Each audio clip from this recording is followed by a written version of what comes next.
Juste le fait de parler de foot pour une femme, pour les hommes, ça justifie le fait de l'attaquer. Ce qui se passe avec Vanessa Lemoine, le fait qu'elle soit soulagée. La meuf, elle a jamais dit qu'elle aimait pas le foot, hein, mais au point où elle en arrive à dire qu'elle est soulagée de quitter le monde du foot par rapport aux critiques qu'elle a subies alors qu'elle a perdu son père il y a peu de temps, les gens et les hommes écervelés ont une facilité à attaquer une femme, surtout dans l'ère des réseaux sociaux aujourd'hui. Juste le fait de parler de foot pour une femme, pour les hommes, ça justifie le fait de l'attaquer ou de venir dire tu n'y connais rien. Alors que moi, je te dis, je fais des vidéos, je ne suis pas le plus grand spécialiste.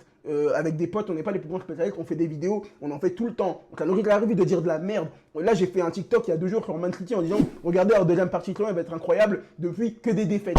Jamais on tombe dessus. Une meuf comme ça, pour un contexte où la finale, elle était dure à commenter, quand il vient et dit à Edouard Mendy, ou je sais pas si je dois vous féliciter, c'est même pas par rapport à sa personnalité ou par rapport au Sénégal, c'est par rapport à l'ambiance globale. Il y avait des supporters qui descendaient et les gens vont trouver un moyen de retirer les propos pour lui tomber dessus, mais parce que c'est, je vais tout mélanger, je m'en fous, mais parce que c'est une meuf. Il y a une facilité aujourd'hui à s'attaquer de plus en plus aux meufs juste parce qu'elles parlent de foot. Et ça, c'est juste parce que le foot devient un truc décervelé. Ça devient un truc décervelé, et même pour tout. Et les réseaux sociaux sont faits pour véhiculer cette haine-là. À partir du moment où tu as légitimé le fait que n'importe qui, sous couvert d'anonymat, peut dire ce qu'il veut, t'engendre le fait qu'il y ait des détraqués, des mecs qui disent n'importe quoi. Et sous couvert d'anonymat, il t'arrivera rien. Et ils ne sont même pas capables de le justifier par le fait que c'est une femme. Genre, je te jure qu'il y a des journalistes, des mecs qui ont dit des choses bien pires. Je sais pas, je te prends l'exemple d'un Daniel Bravo qui a déjà tout mélangé, où on l'entend dire des fois dans l'antenne de Beansport, c'est pas mal pour un noir. C'est pas décisif, c'est pas mal pour un noir.